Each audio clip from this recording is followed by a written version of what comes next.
So apparently Mnet just recently announced that the group that will come out of Boys Planet will be a 5th gen group, and obviously everybody was caught off guard by this statement, but still, some people seem to actually think that we are indeed approaching 5th gen, which made me think, is this really even happening? Most people seem to disagree with the possibility of 5th gen approaching, but there are other people who actually think we are already in 5th gen. K-pop stans are really obsessed with discussing generations, and I wanted to express my opinion on this matter as well, so let's just get into the video. First thing first, let's see what exactly defines a generation switch. It can basically be two things: change in music style and concept, or changes in the industry itself. Let's take as an example the switch between 3rd and 4th gen. There isn't a specific date, but people generally consider 2019 as the transitioning year between 3rd and 4th gen, with 2018 still being considered 3rd gen and 2019 being the start of the new generation. But why? Well, there isn't only one factor. It's actually a mix of different things. First of all, we can talk about a switch in music style, which is pretty evident if we compare 2018's music to music that came out in the following years. It was from 2019 that we started really hearing about the term noise music, something that wasn't really talked about before. Empty choruses also seemed to become a trend. The instrumentals were clearly dominating most of the songs, and they took up a lot of space, leaving a lot of room for the performance aspects such as choreographies. This is another factor that's definitely noticeable in 4th gen.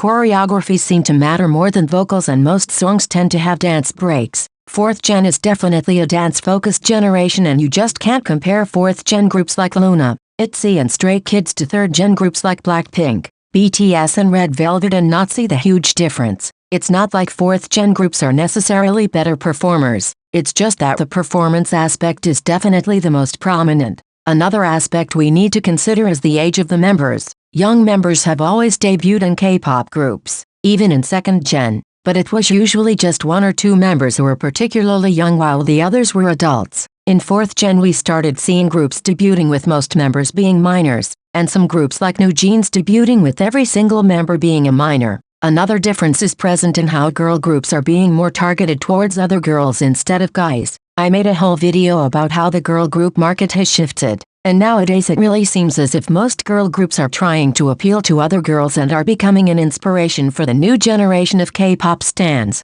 Groups like Idol, IVE, Stacey and many more who have female-dominated fandoms, having more female stans than male stans, which was something that used to happen quite rarely in 2nd and 3rd gen. Another factor that contributed to the switch between 3rd and 4th gen is the downfall of the Produce franchise. It's undeniable that Produce 101 really defined 3rd gen. It emphasized the concept of the disposable idol, and it put a lot of importance on the center role. Mnet groups also became a big competition to groups from the big 3, so it's clear that the Produce franchise really had a big impact on 3rd gen. But in 2019 the rigging scandal put an end to the franchise, unveiling a state of corruption and manipulation that led to Mnet having their image being tainted, and eventually losing relevancy in the K-pop scene. The last major change that caused the switch between 3rd and 4th gen was definitely the creation of hype labels, going against the undiscussed power of the big 3 and bringing a new big rival company on the market, so much that it became impossible talking about dominating companies without also talking about hype. So these were all of the changes in the industry and the changes in style that put an end to 3rd gen and made it possible for a new generation to start. But what about 5th gen?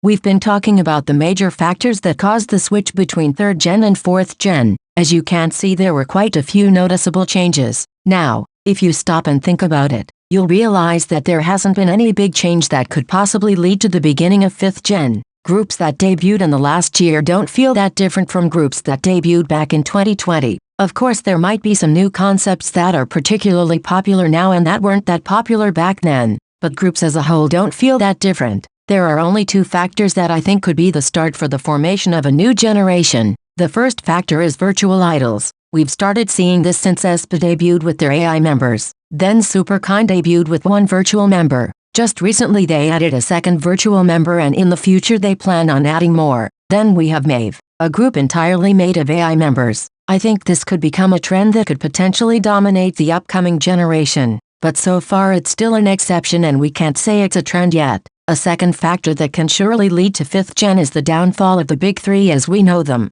with HYBE acquiring part of SM Entertainment. It seems like the big three will no longer be the big three we were familiar with. HYBE has started to gain more and more relevancy in the past few years, but so far it seemed like YG, SM and JYP were still gonna be the dominating agencies. However, things are starting to change drastically and we can expect to see the downfall of the big three in 5th gen. But with that being said, I think 5th gen isn't here yet, because it takes more than these two factors I mentioned to create a new gen. There has to be an evident switch in sound and concept, something that makes you look at newer groups and find major differences from groups that debuted years before. But now if I look at groups that debuted in the last year like NMIXX, LE SSERAFIM and IVE, and I compare them to groups that debuted earlier like aespa, ITZY and Everglow, I can't seem to find any major difference. They surely have different concepts, but they don't feel like they belong to a different generation, if you know what I mean. Let's talk about Mnet announcing that Boys Planet's final group will be 5th gen. Who knows, maybe this group will be something we've never seen before. I highly doubt that, but let's pretend they will actually bring something brand new to the table. Even in that case, that will still not be enough to kickstart a new generation. One group alone cannot do that, no matter how original and disruptive they are. So it's safe to say Mnet is just saying this as some kind of marketing strategy, something that will make even more people tune in and check this group out. I haven't really watched Boys Planet, but judging from the few things I saw, this show doesn't seem like anything new whatsoever, and I highly doubt the final group will be anything revolutionary. Actually, I think Mnet knows this group will be just like everyone else, and that's why they are desperately trying to market them as 5th gen. Judging from how Kep1er have been managed, it's clear the company has no idea what they're doing with these groups. The Boys and Girls Planet franchise was clearly not as successful as the Produce franchise, and Mnet is definitely aware of that. It feels like there's almost a lack of effort from Mnet's part, and using this 5th gen thing as media play seems to be a very smart idea to get more people interested in the upcoming group. But who knows, maybe this group will actually bring something new to the table. But like I said, it takes much more than just one group to create a new generation.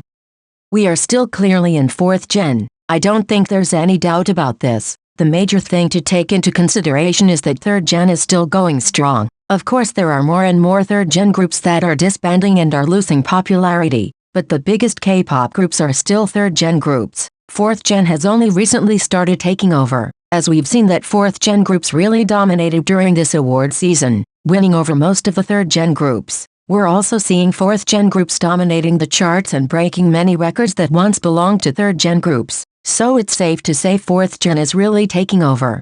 But 4th gen hasn't fully took over yet, because like I said, 3rd gen groups like BTS, Twice, Blackpink, Red Velvet, 17 and NCT are still the biggest groups in K-pop at the moment. 3rd gen as a whole might be coming to an end, but these groups are still holding their ground, and 4th gen needs to fully take over before we can start talking about 5th gen. Anyway guys, this was everything I had to say. This is my personal opinion, and I'm sure you might have a different one, so don't forget to let me know. Do you think we're still in 4th gen, or do you think 5th gen has already started? Do you really believe Mnet when they say their upcoming group will be the first 5th gen group, or do you think it's only a marketing strategy? Tell me in the comments. Thanks for watching. Bye everyone.